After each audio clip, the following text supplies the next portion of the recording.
হযরত মাওলানা মুজাম্মিলুল হক, তার নাম ঘোষণা করা হয় অত্যন্ত সংক্ষিপ্ত আকারে তাকওয়া ওয়ালা তাআওয়ানু আলাল ইসমি ওয়াল উদওয়ান। প্রজনতাকে শহীদ করে নিয়ে এই কাজটা তারা শ্রম আইনে যৌন কর্মীদের শ্রমিক হিসেবে স্বীকৃতি দিতে হবে। মনে রাখেন ডক্টর ইউনূস এই দেশের মানুষ ইসলাম প্রিয়, ঈমান প্রিয়, কোরআন প্রিয়। এই আইন করলে আল্লাহর কোরআনের বিরুদ্ধে হয়ে যায়। সুতরাং একটা মুসলমান এই আইনকে মেনে নিতে পারে না। সংস্কার কমিশনের নামে গঠিত কমিটি অনতিবিলম্বে বাতিল করতে হবে। আরেকটি বিষয় স্পষ্ট, সেটা হল আমরা ছোটবেলা থেকে দেখে আসতেছি এই ভারত সরকার মুসলিম বিরোধী আগ্রাসনে পাগলের মতো সে মেতে উঠেছে। আমরা হুঁশিয়ার করে দিতে চাই, মুসলমানের রক্ত খাওয়া গোষ্ঠী, আমরা দুধ খাওয়া গোষ্ঠী, আমরা পেশাব আর মুখ খাওয়া গোষ্ঠীকে ভয় পাই না।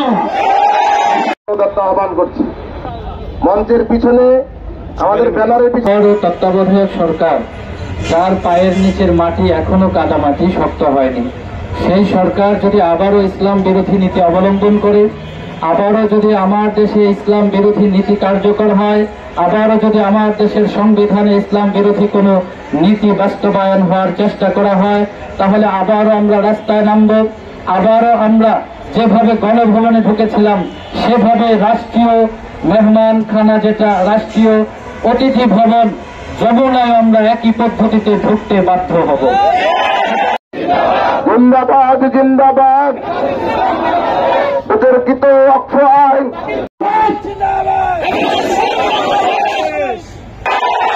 গোটা ঢাকাকে অচল করে দেওয়া হবে ইনশাআল্লাহ। হেফাজত ইসলাম বাংলাদেশ ছিল, আছে, থাকবে ইনশাআল্লাহ। যারা সংস্কার করার পরেন কোরআনে হাত দিতে থাকলো, কোরআনে হাত দিতে আসলে কারো গদিতে ঠিকবে না ইনশাআল্লাহ। সুতরাং আমাদের স্পষ্ট দাবি, ইসলাম বিরোধী প্রত্যেকটা ধারাকে, সমাজ বিরোধী প্রত্যেকটা ধারাকে, রাষ্ট্র বিরোধী প্রত্যেকটা ধারাকে বাতিল করতে হবে। আমরা মনে করি বাইরের দেশের ইন্ধনের তারা এদেশের নারী সমাজকে খেপিয়ে তোলার জন্য এহেন অপকর্মে লিপ্ত হয়েছে। আরেক মিছিল আমাদের সাথে শরীক হয়েছে, সকল মিছিলকারীদেরকে আমাদের বড় বৈষম্য সৃষ্টি করা হয়েছে। বৈষম্যহীন এই ছাত্ররা আন্দোলন করে জুলাই বিপ্লব ঘটাল। সেই জুলাই বিপ্লবের পরে বিপ্লবী সরকার আজকে রাষ্ট্রে বসেছে, কিন্তু এখানে আমাদের 92% মুসলমানের দেশ, নারী সংস্কার কমিশন গঠন করা হয়েছে, সবগুলো নাস্তিক। নাস্তিকবাদী সংস্কার কমিশন আমরা মানি না। সেভাবে ইসলামী সরকার আপনার ব্যবস্থা করে, আমরা ইনশাআল্লাহ আপনাদেরকে বাংলাদেশ সরকার, তত্ত্বাবধায়ক সরকারের প্রধান ডক্টর ইউনূস সাহেবকে বলব, অনত বিলম্বে এই প্রস্তাব যেন পাস না হয়, এই নারী সংস্কার যেন প্রস্তাব পাস না হয়, সেই ব্যাপারে আপনি সচেতন থাকবেন। আমরা আমাদের সাথে ততক্ষণ থাকবো যতক্ষণ আপনি ইসলামের সাথে থাকবেন, কোরআন হাদিসের সাথে সম্পর্ক থাকবো। চিন্তা করে দিতে পরোয়া করবে না। আপনাদের ভারতের মধ্যে বিতর্কিত ওয়াকফ বিল পাস করা হয়েছে। আমরা এই সমাবেশটা শুধু সারা পৃথিবীর সমস্ত মুসলমানের পক্ষ থেকে ভারত সরকারকে এই বিতর্কিত ওয়াকফ আইন বাতিল করার জন্য জোর দাবি জানাচ্ছে। অত্যন্ত দুঃখজনক হলে সত্য, এই বিতর্কিত ওয়াকফ বিল পাস হতে না হতেই বাংলাদেশের নারী সংস্কার কমিশন গঠন হয়েছে। এই নারী সংস্কার, ওইখানে যেমন ধর্মের উপরে করাঘাত করা হয়েছে, এইবার তারা নারী সংস্কার কমিশন, এইবার তারা সরাসরি কোরআনকে উৎখাতের ষড়যন্ত্র মেতে উঠেছে। আমরা সাধারণ কথাই বলতে চাই, রক্তমাখা চোখের আগে ভদ্র কথা বলতে চাই। 1 নম্বরে আমার কিছুক্ষণ পূর্বে আমার এক ভাই বলেছেন যে যারা নারী কমিশন সংস্কার হয়েছে ওদের আগে সংস্কারের দরকার।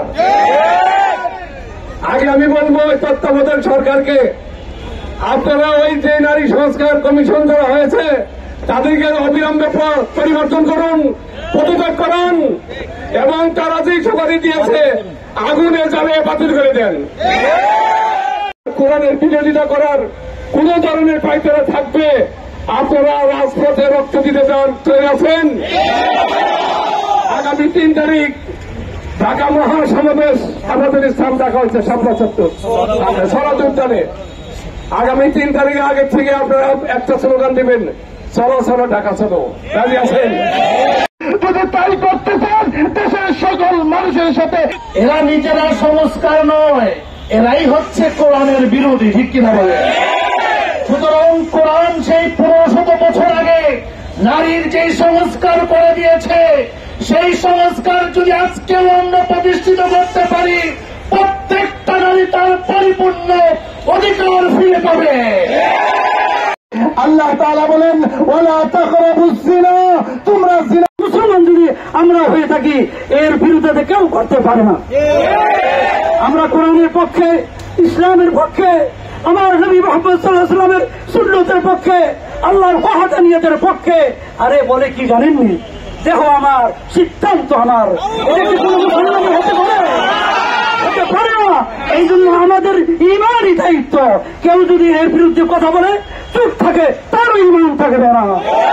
যদি তাই করতে চান দেশের সকল মানুষের সাথে এক ধর্ম মুসলমান প্রিয় ভাই, কেউ সামনে যাবে না, ফিলিস্তিন যাবে, হয়